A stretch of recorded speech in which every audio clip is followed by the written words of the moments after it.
Yeah, it's 4 o'clock. We got 12 folks and our wonderful panelists. We'll just get started. I'm Bill Sundahl. Let me see if I can work this robot the best way. All right, try and do it this way. And then I produced the Crossroads Music Fest and also a nonprofit consultant and work with a lot of nonprofits. And what we're here to talk about today is the Crossroads Music Fest and our exciting festival partnership with Keychange U.S. And we've got representatives. Gabriella is here from Keychange and Jasmine also. And then we've got Kelly here from KKFI and Nick from the Lawrence Music Alliance. And some of you folks on this call definitely will know Nick. He wears a lot of hats around these parts. Same with Kelly. I really just want to take a couple of minutes. So the Crossroads Music Fest, if you're not aware, is this year is September 6th, and this will be our 21st year. And it is a community festival that is also a fundraiser for KKFI 90.1 FM, your community radio station. And it is a showcase of as many different genres as we can fit into. I think this year will be around 35 artists on 6 stages, and it'll be down in the West Bottoms, the historic West Bottoms here in Kansas City. And cmfkc.com has all the information. It's all up to date as it is right now. We'll be announcing artists and tickets go on sale this summer. And I first heard about Keychange from Kelly, probably, 2 or 3 years ago. And so we've been sort of working toward gender equity in the on stage. But this year we really wanted to sort of formalize a partnership and then work to bring some artists in the Keychange cohort to perform for our Kansas City audience. So Kelly, if you can just share a little about maybe how you heard about Keychange or anything, why you think this is important. Absolutely. Hi, everybody. It's actually really excited that we've started this process, because I think as we are moving forward with everything that's going on currently in the United States here and the atmosphere, it's really important that we focus on gender equity, gender diversity on stage. And I learned about this when I started working with Folk Alliance years ago. They had joined Keychange out of Europe through PRS, and just looking to understanding it more, and then starting to pay attention closer to radio plays and to how things were advertised, and looking at the differences and the lack of representation on the air. And even our station is even that way still, and we're still pushing our way forward with this as well, and trying to bring even more equity here. But things like Fair Play out of Ireland. There are also if you go on to Instagram, there's an Instagram page about women in festivals, actually, and I had it pulled up just a minute ago. But it will show you, we'll take a festival poster and it will knock out all of the acts that do not have diversification in it, and you can see that there's even one on there that has no women, no gender equity at all. And it's really important that we show that we're here, and there needs to be more representation. So through Keychange and bringing Crossroads and bringing KKFI into this, it's really exciting, because we have to continue to move forward, and we have to continue to make things equitable, because now it's upon us to do that. Bill, I'm going to give it back to you. All right. Thank you, Kelly. And thanks for bringing this to my attention. And so I just want to share a little bit about how folks can submit their music to the festival. I know that some folks are here to learn about that. And spoiler alert, it's send me an email. So in that email, you will want to, the website is cmfkc.com. And find the contact page. It's got my email address there. It's billsundahl@kkfi.org. I will put it in the chat here in just a second as well. But so when you send it, say, if you just say, man, I really want to play the festival, that would be great. And that's it. I am not going to go look up your stuff. I mean, just not. I just don't have time. And so please include there your EPK, electronic press kit, if you're not familiar with that term. And even if you don't have one of those yet, the CMF is, we really try to find artists who are doing great. And if you're not there yet, if you don't have a solid electronic press kit and a beautiful website, but your music is great, wonderful. We'll probably book you anyway. That we don't book people because they're slick. We want to be this sort of I don't know, training ground's the wrong way to put it, but just sort of a path to perform in front of to grow your audience. And it's not the same festival every year. We really go out of our way to not have the same acts over and over. Kansas City and the surrounding area has plenty of artists to pick from. So in that, if you don't have an EPK, definitely include your name, your contact information, whether it's phone or email, whatever you prefer. A link to music. So if you don't have music online, preferably video. And I say preferably video, what I mean is if I can't see what if I can't see what your show looks like on stage, it's gonna be real hard to make the decision to book your band. So get some video. And so, yeah, a link to that for YouTube is completely free. Whatever platform, if you hate Google, find some other. There's tons of places to post stuff. So, and a little bit about what your band does. Just a sentence of, we're a country band and we only play songs from 1972 or whatever it is. So that's pretty much it. It's not overly. I'm not trying to keep things, get things overly complicated, but it's just reach out and just get as much information in that first email as you can and save me from doing work. And this is across the board.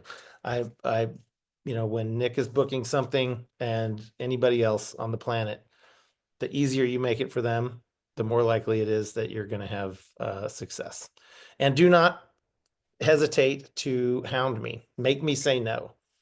That's no problem. My job is to filter through all this stuff and figure out, and I'll just, part of my job is the crappy part of the job is saying like, man, not this year. We already, we're booked up, or we're focusing on this year, whatever it is, but I will try to be as responsive as I can. And yeah, if you don't hear from me, feel free to hit me back up. Daily, it's probably annoying, but just a regular frequency. Festival's not till September, so but I do plan on having all of the booking done by the end of May for sure. Kelly, that was for you. Thanks, I appreciate that. I wanted to add a real quick thing in here too. Is the chat open? Do we know if the chat is open? The Q&A is open and the chat is open, yeah. Okay, if folks would drop who you are, whether you're a musician or a promoter, maybe what you would like to get out of this meeting a little bit into the chat, that would be great. And then if you do have questions, go ahead and put them in the Q&A and we will get to them towards the end of the Zoom here. Yep. Okay. So now we're going to hear just a little bit from Nick Carswell, and I think he even has slides. So he is, making me look bad once again.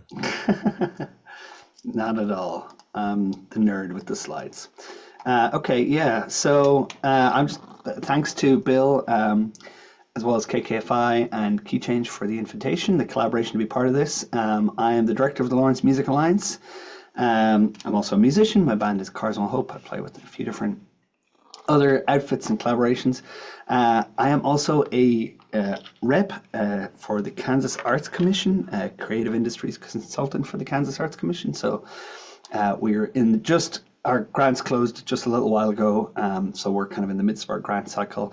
But I also help manage the Kansas touring roster for that organization, which is a roster of state-approved artists, so to speak, who are eligible for some other grants.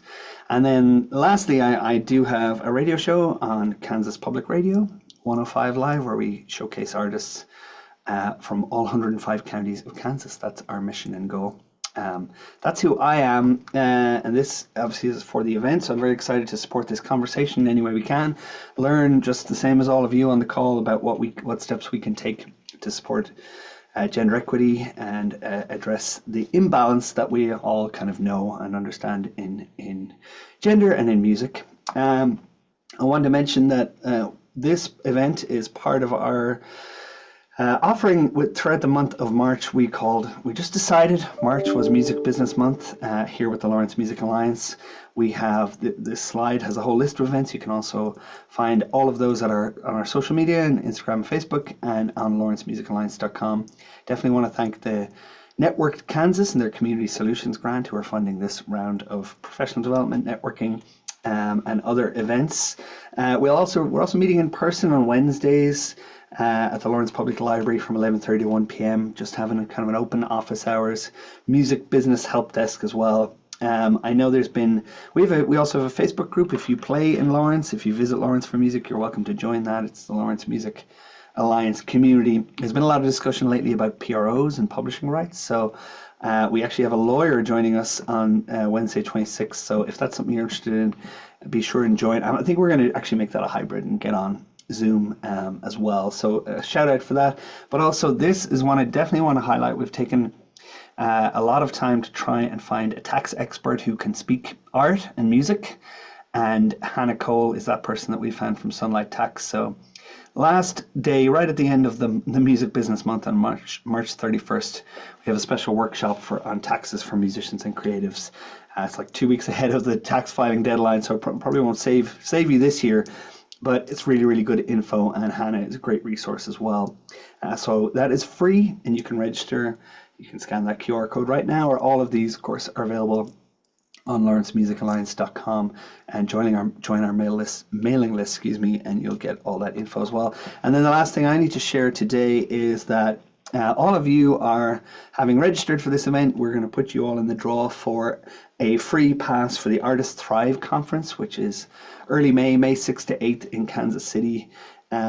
We're partnering with Mid-America Arts Alliance as the host organization for that to give away a free pass for the conference, which is worth about $250. Lots of great conversations with the artist at the center for artist empowerment, all kinds of useful conversations.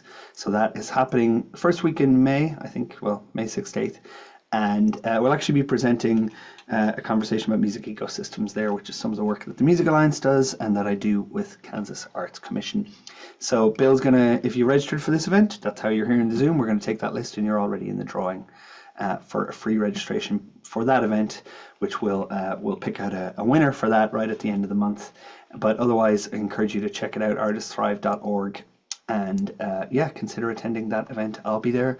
Lots of great people will be there too. So didn't have a whole load of slides, but that's what I've got. And that's me, Nick Carswell. Very happy to be part of the conversation.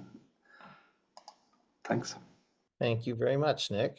Okay, so for everybody, I did fix the chat. Apologies for my mistake there. So now we are going to switch it to Gabriella, who is with Keychange U.S.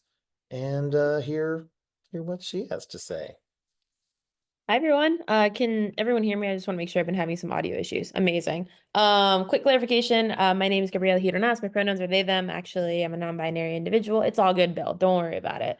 We're all grace and love in this room. And a couple of things to note. So I've had the privilege for the past almost 2 years now being the general manager of Keychange U.S. And what that looks like exactly is Keychange as an initiative started in 2017, originally as this vision of creating more inclusive festivals. It started in the UK as a 50-50 pledge support, thinking that festivals could change their lineups to 50% female and 50% male gender identifying individuals, and has since grown to our wildest dreams, frankly, since 2017. We've grown to over 14 different countries, over 700 organizations signing a pledge for making equitable change in the music industry with over 85% adoption rate of those pledges. And in addition to that, over 500 female and gender expansive artists and executives that go through our talent development program.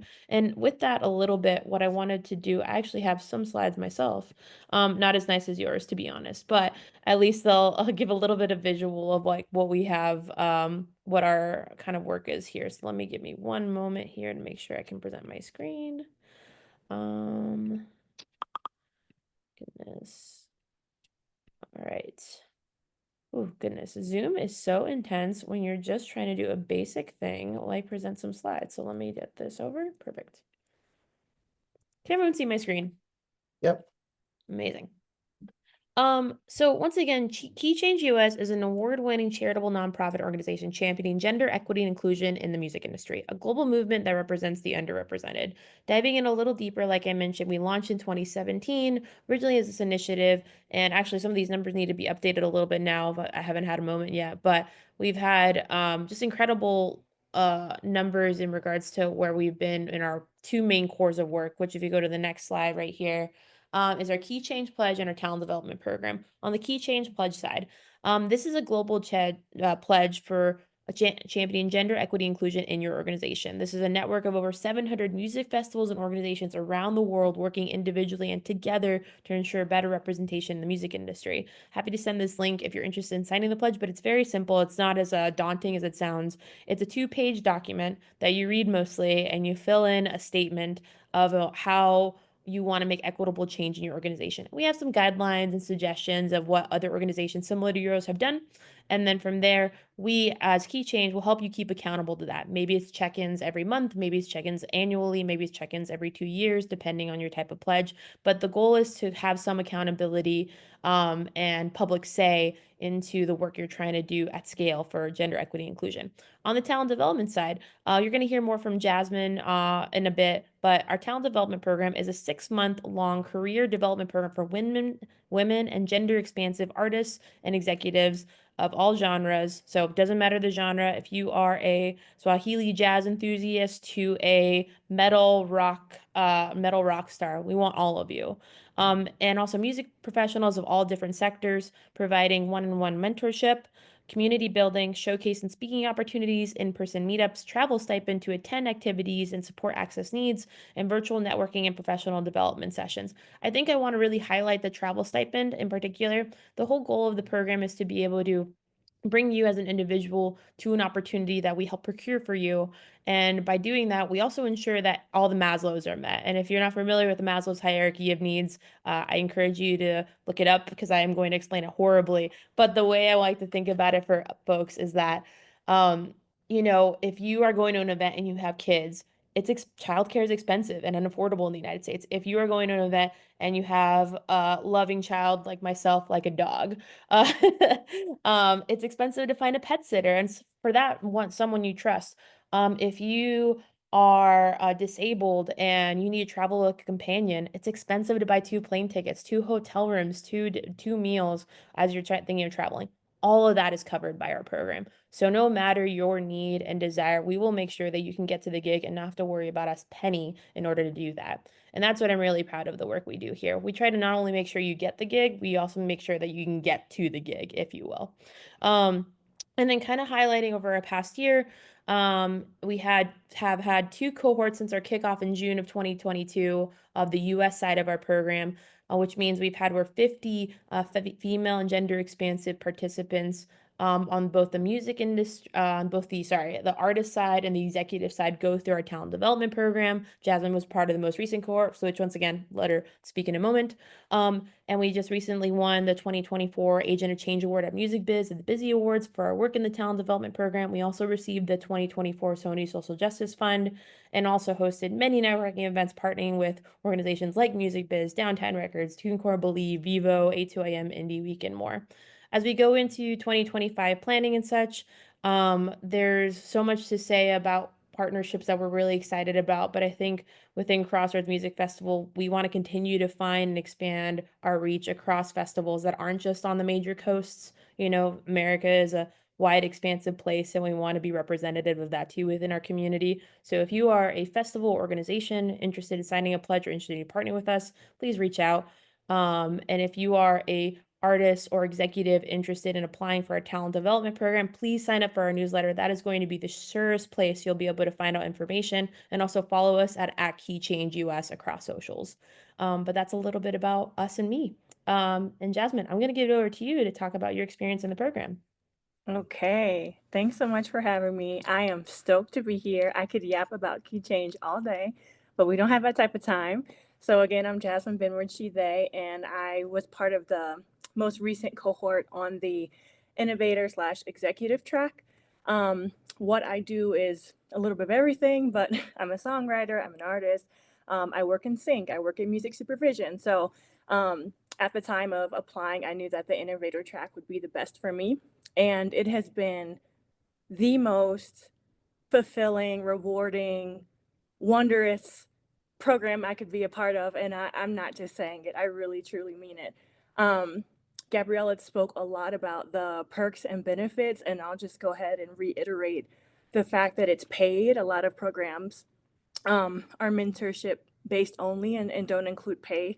That is such a benefit to different financial barriers that folks face, especially women and gender expansive folks. It was also mentioned that the program is 6 months. Yes, initially, but I will also say that this program, the opportunities, the visibility stretches far beyond 6 months. A lot of components that I'm very, very happy and proud of at any given time is the opportunities for communication, different invitations that are industry specific and community and wellness based, genuine mutual aid that we have in our group chats. We're integrated with the previous cohorts in different groups internationally within our own cohort. So there have been so many just amazing things to come out of that. Compilation albums. Folks have gone to camps. Folks have gotten songwriting credits, have done background vocals for each other. It's wild. It's insane. I've passed on different gigs. It's incredible. So I would definitely encourage you to check out the website. Absolutely make sure you subscribe to our newsletter. One thing that is great is the amplification of the work that we do that's continuous. So the different wins that we have, the different opportunities that we have going on, that's always in the newsletter. And you definitely want to be a part of that. What else can I say? The mentorship is fantastic.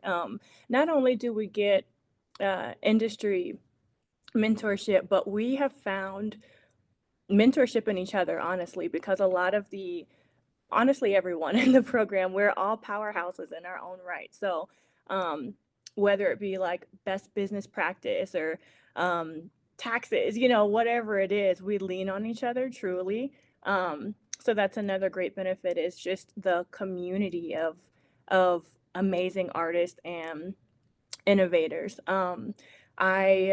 My first branded panel was through Keychange U.S. We had our kickoff in New York, which was fantastic. And then we had our closeout in LA, which was duly fantastic. So that opportunity has come about. I'm about to sit on a table of like round table talks for sync and music supervision for artists who are looking to submit their music, so that I can give them tips and like a look inside of the world. And after reviewing the website, I'm like one of 3 people of color, and women are also very low on the like speaker level. So I just wanted to also give kudos to the fact that not only does Keychange focus on gender inclusion and visibility, we've got folks from different socioeconomic backgrounds, folks from all different walks. The diversity is just astounding. And so, yeah, I just wanted to give my gratitude and thank you so much, because it truly has changed the trajectory of my life. Like, everyone knows, if you get into Keychange, your life is going to skyrocket and great things are happening. So just wanted to say thank you, Gabriella, while you're on the call, and for Meg as well, and everyone who's a part of our community.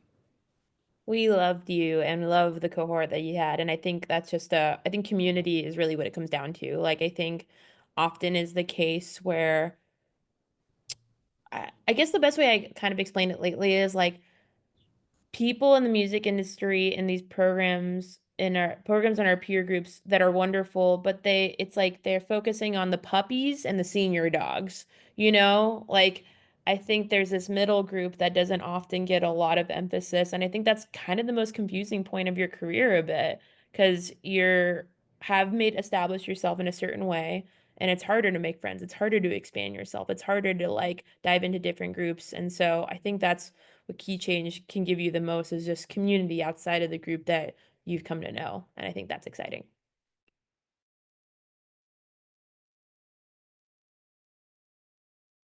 And Bill, I think we'll pass it back to you with all that. I will just unmute as if I know what I'm doing. Thank you guys so much. So now you guys know why I'm so excited about this. So and that's really our like whole presentation. I really just wanted to now just open it up to questions. So please put any questions you've got in the Q&A. Throw them in the chat wherever it's convenient, and we'll try and answer them. So Bill, there was one, of course, asking about CMF and how to get involved and all of that, but there was another from a male, identifying male here on how they can help with the gender equity and diversity on stage and bringing it into the fold and giving space. Gosh. Oh, sorry, Bill. You want to nail that first, and I'm happy to jump in. oh my gosh, just sometimes we have to shut up and step back and let people who don't look like me run the show. And so that's like something I'm learning at a slower rate than I should, I'm sure. But I really just feel like if you're gonna say, listen, we need to make space for people, then you actually have to do it. So you know, frankly, I have to turn down artists who are great and would put on a wonderful show, and that's wonderful. But if I'm really gonna make room for you know, non-white dudes with a guitar, then you just gotta, I just have to say no and say yes to other amazing talent. But I will, let me switch this to gallery now. There we go. Hopefully that's on gallery for everybody out in the world. I think It is that not, but I think you're it still is in. not. Okay, that will fix that somehow. So yeah, who else wants to talk? I'll just turn it on for you guys once who wants to address that particular? I can jump in really quick. I think for me, inclusion is both a small and big act. Like, I think a lot of the times when people are asking, like, how can I help? It's like the task feels so monumental that there's a bit of like social loafing that occurs. And if you're not familiar with social loafing, it's in a psychology term basically talking about if a lot of people say they're going to do something and everyone thinks the other person's going to do it, so no one kind of does. Very, very deep oversimplification. But as it relates to gender equity and inclusion, someone always thinks someone else is going to do the bigger task. And sometimes the onus is on you, but also it can be small things and big things. Small things, following on social media, streaming music, buying music, supporting artists in very practical, sustainable ways. On the bigger end, it's calling your, local offices. It's being able to be sure if you're, a headliner, having opening slots that have inclusive talent and such. If you're, the opener, being sure to like recommend artists in your area that would also be great. I think it's also too the other thing I've seen as well as people sometimes pluck from the same well of people. Like I get the phone call every year around Hispanic Heritage Month to be a speaker on some panel. And at first, I was like, I gotta own this because I'm, I guess the only one in some circles. But then I kind of realized it's like, oh, I don't need to be the person that's always speaking. Like I can pull in my other community and wider community and also kind of clap back at some of these organizations and be like, hey, like I've noticed a trend here. Like love it, love this time of year, but like also want to be considered for anything outside of this because being Latino in some of my other communities is probably the least interesting about myself, to some extent. So I hope hope that answers your question. And I'd like to just quickly say something too on all of this. Sometimes you just have to step back from your ego, and that is sometimes really hard to do because you feel like you're being excluded because of who you are as a male or a white male or whatever. And sometimes it's just stepping back for a moment and taking a look at what is going on around you and recognizing all of that and being okay with it and giving that space like we've talked about. Giving space is incredibly important. I wanted to chime in on this as well and just share that a lot of organizations who are doing the work for reasons that you've already heard have campaign seasons for donations. So, if you have it to give in that capacity, then that's great because what your dollars are going towards is folks' flights, accommodations, like it's literally coming straight to us. So, that could be a great way to support as well.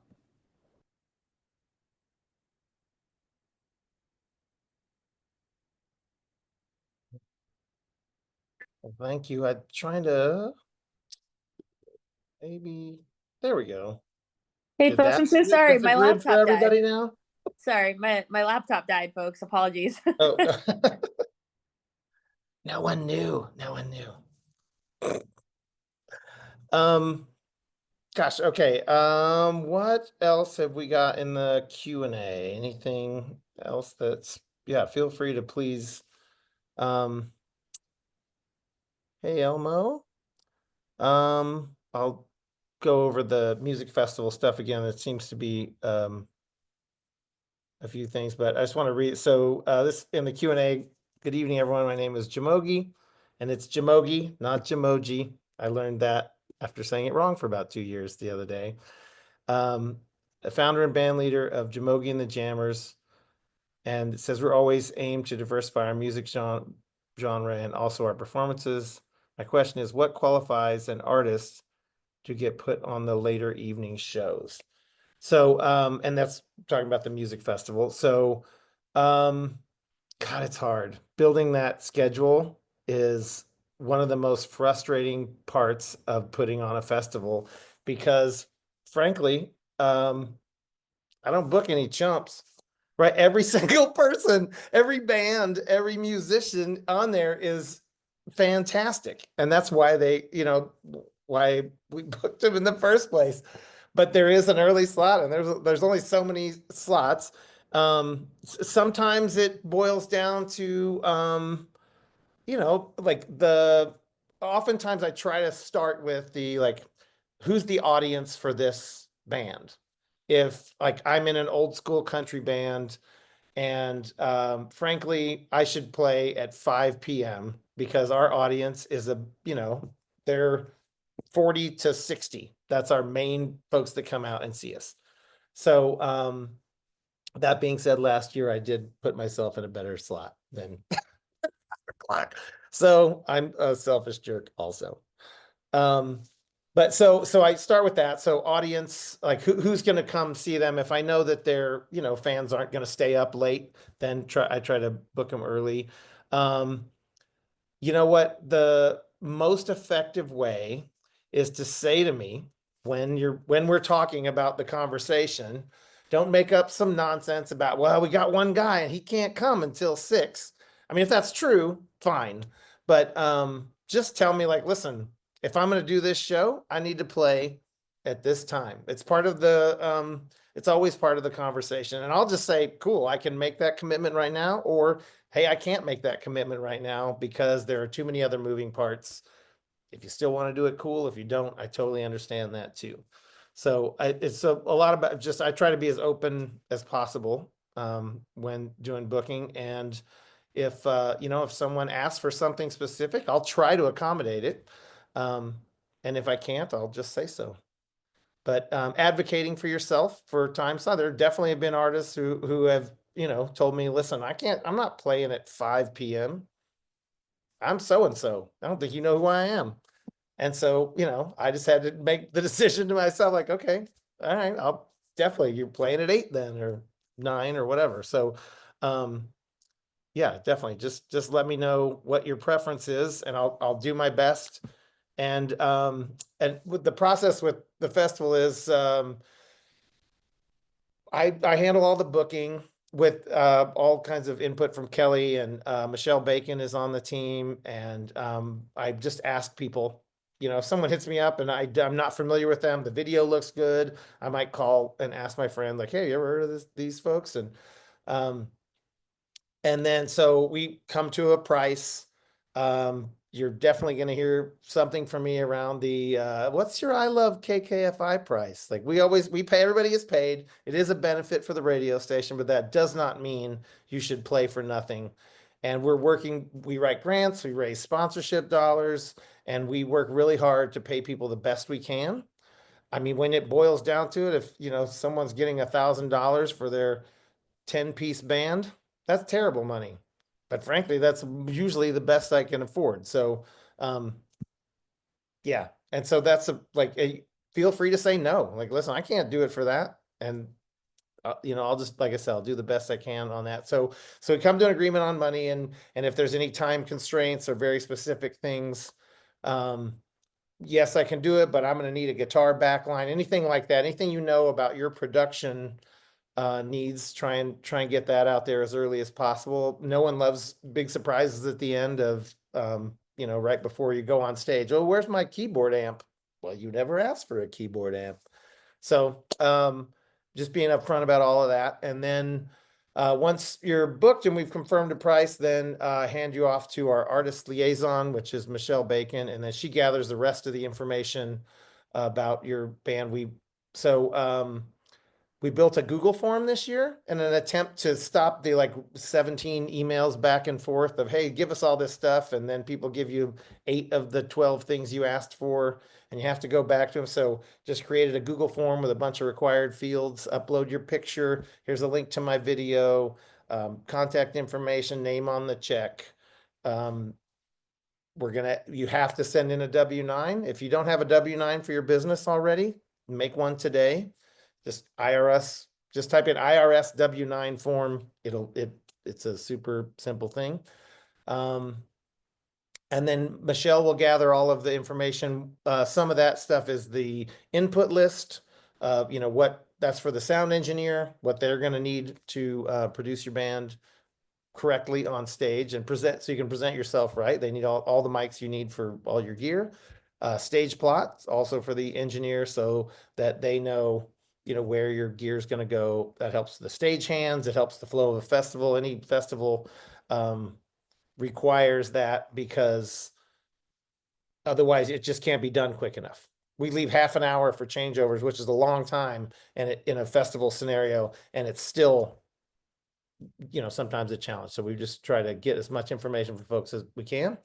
And then once we get everybody's information, I start to build that schedule. And then once we send the schedule out to everybody and go, hey, everybody, here's the proposed schedule. We haven't posted it publicly yet. And there's always something I missed, that the keyboard player in one band is also the drummer in another band, and I've got them scheduled at the same time. And so then that, you know, that usually takes a week or two, excuse me, to iron out. And once that is figured out, then we start to publish it publicly, and you'll hear from us around, you know, okay, it's time to share all this widely. We try to create as many graphics and you know, pieces that you can share, give you scripts. Here's a, you know, potential post, make it your own voice, but please share the information. Another thing that I probably should do better at is asking people, how are you going to help share this information about the festival? Because as we all know, I'm a musician as well. When I know there's guaranteed money and I'm going to get paid, and if I don't do a thing, I do less. So we always just try to make it as easy as possible for folks to share their gig. We don't often do radius clauses. It's pretty rare.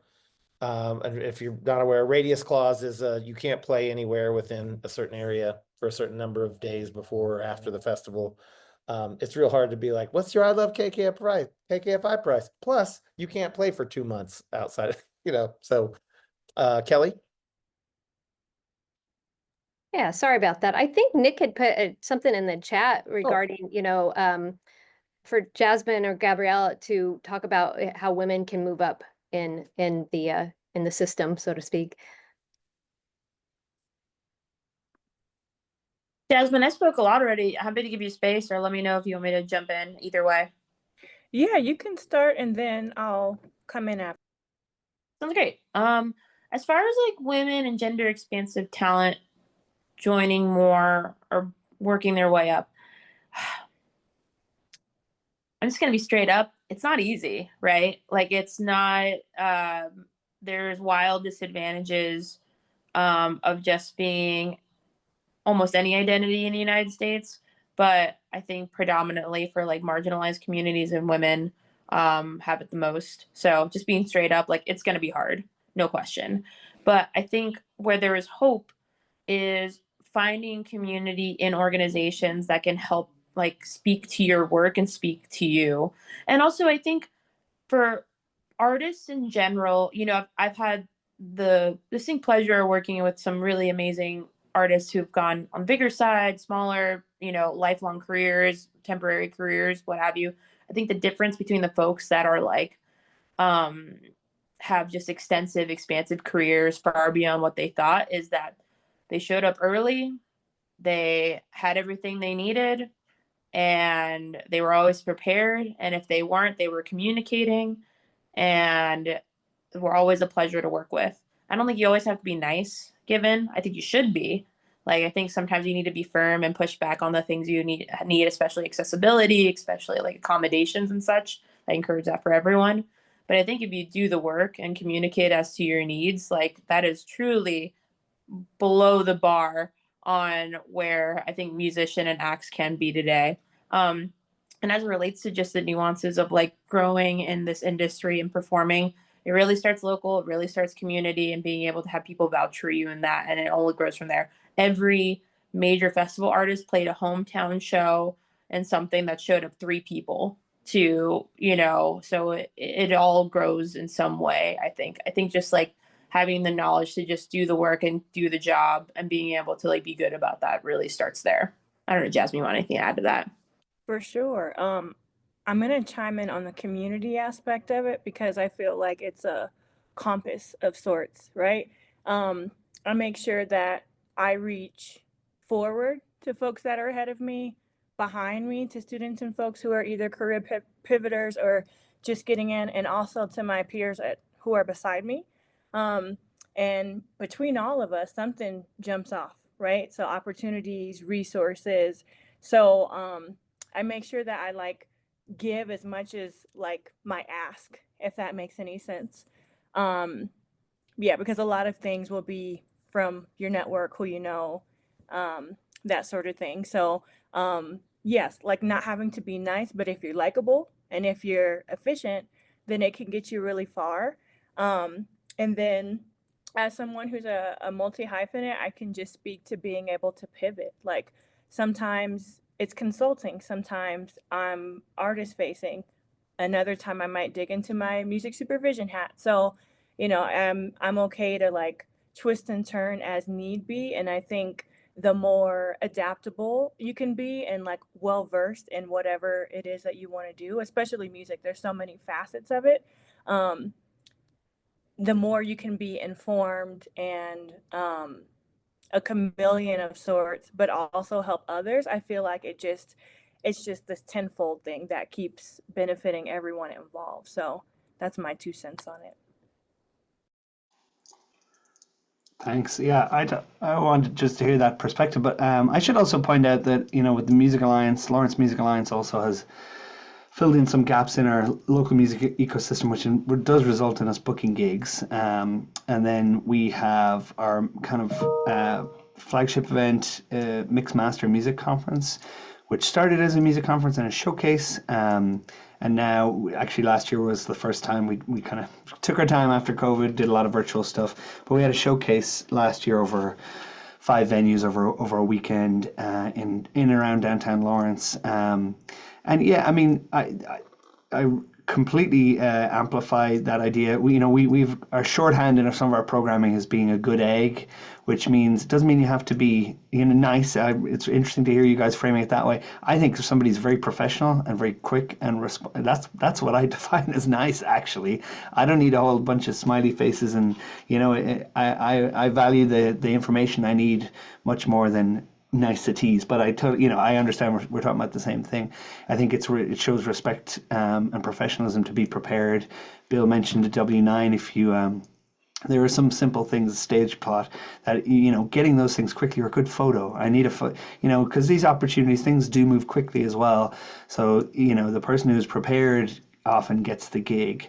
But I think that's just one of the factors. And then the other piece that haven't heard personally is energy with a live performance is a big part of what I look for.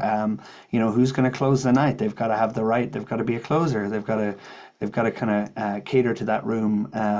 And I think there's something in being honest with yourself as an artist about what your capacity is on that, or where your audience is, or where you best fit. And there's lots of resources, lots of peers, leaning on peer networks to kind of get that information. So just in terms of curating, but it is a delicate thing to balance, and gender and diversity are part of that, but so is genre, so is storytelling. There's a lot to it. So I mean, it's difficult, but we obviously love it. And I know there are some other bookers in this room who would probably have things to say, but along the same lines. But that balance, I think what we're talking about today is that it's important that gender, women and gender expansive artists are factored in, and we have a commitment to include individuals. And then I guess the other question is, what are the tools? How do we do that? What does that look like on a day-to-day? But I just know from some of the collaborators in the industry side that we are always at we're always asked, where are the women? Where are the people of color? Where it's not by accident that it happens. So I think it's something that we're always thinking of as well. But it's a positive. It's not like extra work. It really adds to the richness of any programming, in my opinion. And I'd like to add something to that as well. Become part of your community. Do not expect people to show up to your shows if you're not supporting them as well. And go outside of the communities that the music communities that you normally associate with. Find other ones. I mean, for a long time, I was heavily involved with the Irish music side of things, and then started more floating into folk, and now with the radio and everything. So get outside of yourselves to see more and to be involved. And that way, you can bring them into things and they can bring you into things as well. There's so much to do out there. And the other thing I'm going to say, coming from the radio side of this, from KKFI, is that local radio is really important. And so, streaming is great. That's all fine and dandy, but you start locally. And I can't tell you how many times when I've heard one of my own songs or my partner's songs or somebody that I know, when I hear their song on the air, whether it's the first time or the 15th time, when I hear it locally, there is just this greatness to it. There's just something that's very exciting about it. And so that passes along, and that does help get shows.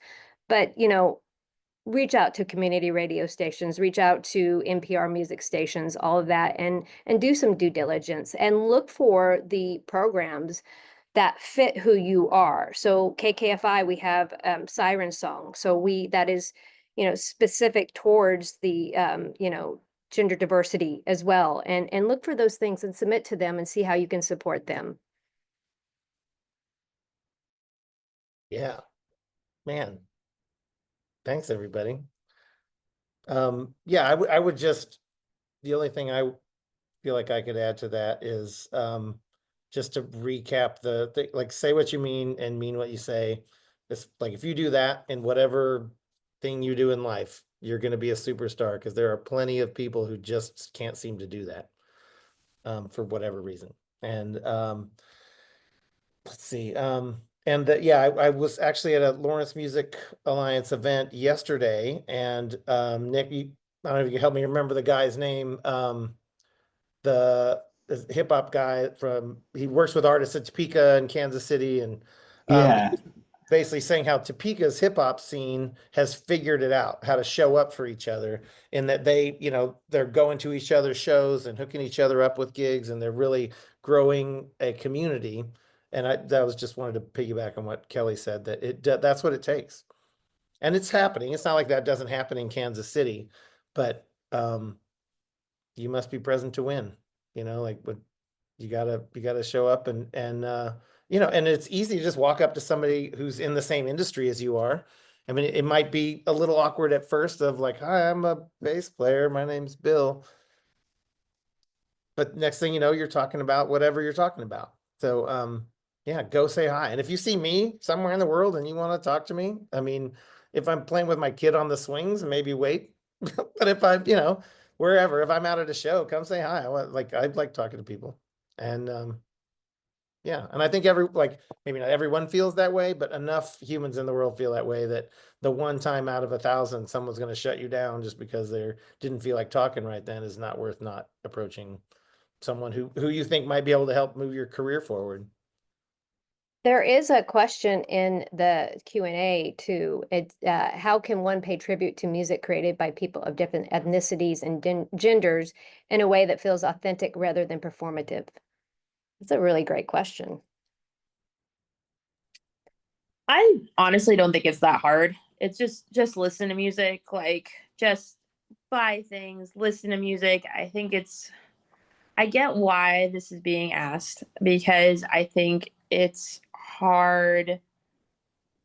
I think there's a bit of this fragility a bit that happens as a result of just trying to like be inclusive of your tastes and such. And it happens also for full consciousness happens also with people of color. I think like when I hear friends that are outside of Latino community listening to like bachata or like Bad Bunny and stuff, they're like, oh, I know that's like your thing. And it's like, no, it's not. Like I understand, like I think there's a fine line with choosing to identify with that kind of music that is not in your community versus enjoying music from that community. Like that's really it to me. Listen to music, consume music, like love it, like as we do, show up to shows, buy tickets. Like that's all being patrons of the art. It's when you start to identify by it that I think it really loses the plot a bit of what you're trying to do. I don't know if Jasmine, that resonates with you. I see your head nodding too. Yeah, I would say the same thing. I feel like that is the universal language. If nothing else, it's music. So, as the question was being posed, I just thought about all the many covers that I've heard in different languages, different versions, different genres, and um, it was the message that touched everyone, no matter how it was performed. So, yeah, I feel like as long as you're not subscribing, like, oh, folk is for these people and country is for these people. Nope, isn't that how it works? Um, just be a lover, consumer, maker, and welcome people in. Share things with each other. I think that's the way to go. And if anybody has a chance, go look at some of the videos for Playing for Change and see what they've done there. I mean, there's so much richness in that. And I think folks get a lot out of those performances.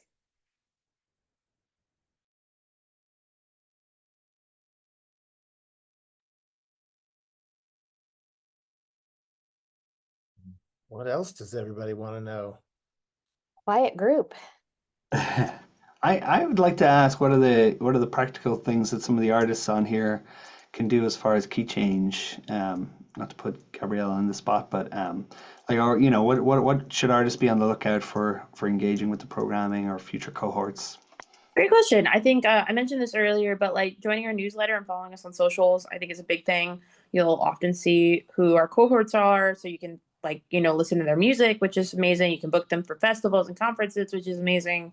And if you're interested in applying to the program, just following us on socials and our newsletter, and you'll be able to understand more of like when the program opens in our call for applications. I think the other thing to note is like we are looking for folks that have been established in music. I don't mean like record deals and stuff, but like you've toured or played enough shows for like 5 or 6 years. You know who your brand is and such.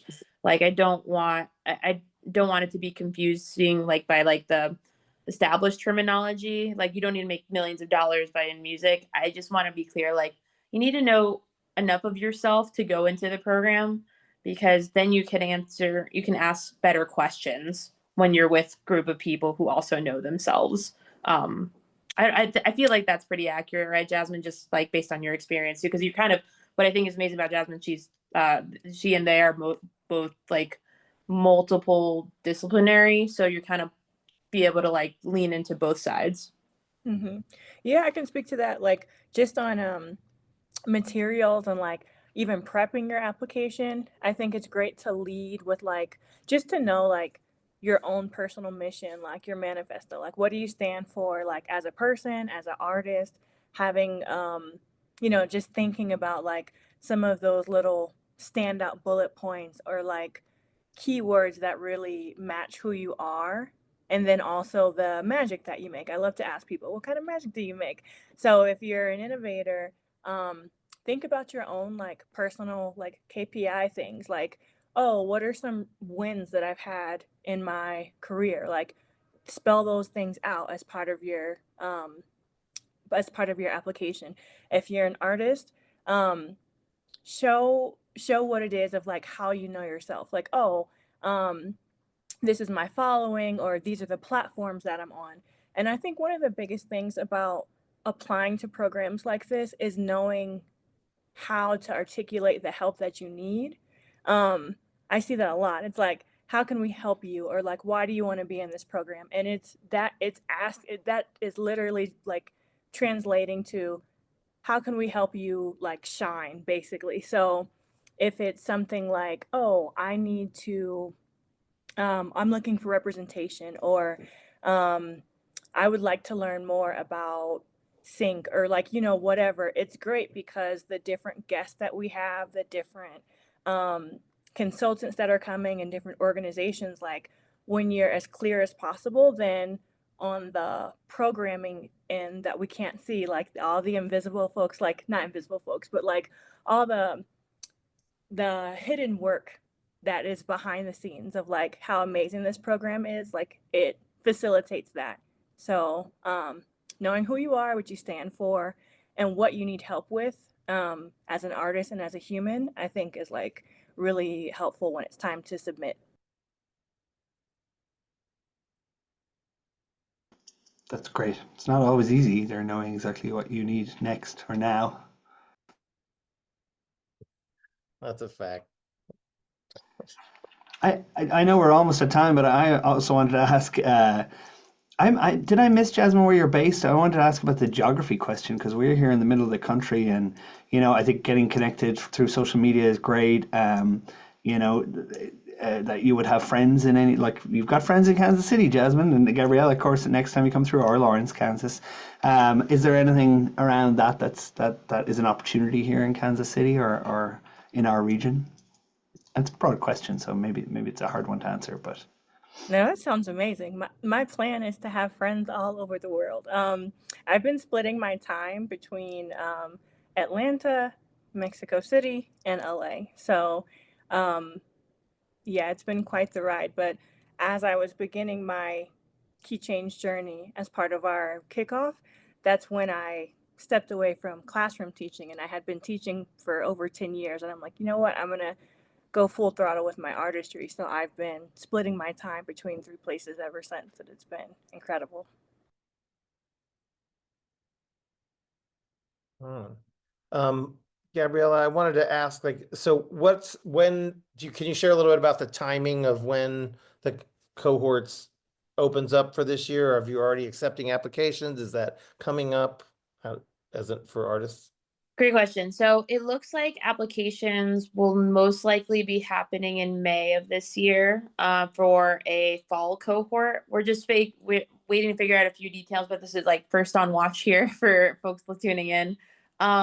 But honestly, like I said, newsletter, socials, like that is the best place you're going to find out about as our applications open up. But that's TBD at the moment.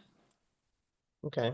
And would you mind pasting a link like direct to the newsletter? I pasted some links to the website in the chat earlier. If you go to the website, the newsletter is right on there. So that is where Okay. like everyone can Easy. like All right. easily subscribe and such Cool. like that. And also I would too, but my phone is being funny right now. Oh But yeah, no worries. So I pasted several like the link to the yeah, pledge thank and- you. And we'll be happy to post them on the KKFI website and our social media, as soon as that post, comes up, we'll get it Yeah, out. and this is recorded. We're going to share it back out. So you'll get if you're on here, you'll get a copy of this, and we'll add some links to that as well. I did want to, I know we're at time, but I just wanted to read the Crossroads Music Fest pledge for our key change pledge this year is to maintain at least 50% female and gender diverse artist representation in the festival performers, increase onstage MC representation to at least 50% female and gender diverse individuals, and to achieve 50% female and gender diversity in all festival contractors. Which I think we'll be able to do even this first year. So yeah, I'm pretty excited to be able to meet this goal, and then next year we'll make it an even harder pledge to reach. So this has been really interesting and fun for me. Thank you guys so much for joining us, both for our panelists and all the folks out there in TV land. Thanks for Right. having us. Appreciate Yeah, y'all. thanks for putting it Thank you together. so Bill. much. Thank you. Thanks, everybody. I Have a good just one. thought of something. Oh my gosh. Watch this real quick. I'm going to see if I can do this fast. Crossroads Music Fest website is right here. And on the homepage is like, here's, announcement dates. This is for today. So we are going to be producing the Crossroads Music Forum and Free Industry Health Clinic on August 9th. It's someplace here in Kansas City, but we're going to try and help continue to build the connective tissue between artists and industry, nonprofits, businesses. And so more will come out about that. This Mixed Master Music Conference is an amazing conference that Nick puts together every year. And of course, there's events. Music Business Month is going on right now. Keychange U.S. is amazing. And yeah, that's really about it, y'all. I just wanted to do that real quick. Yeah. Thanks so much and have a wonderful day.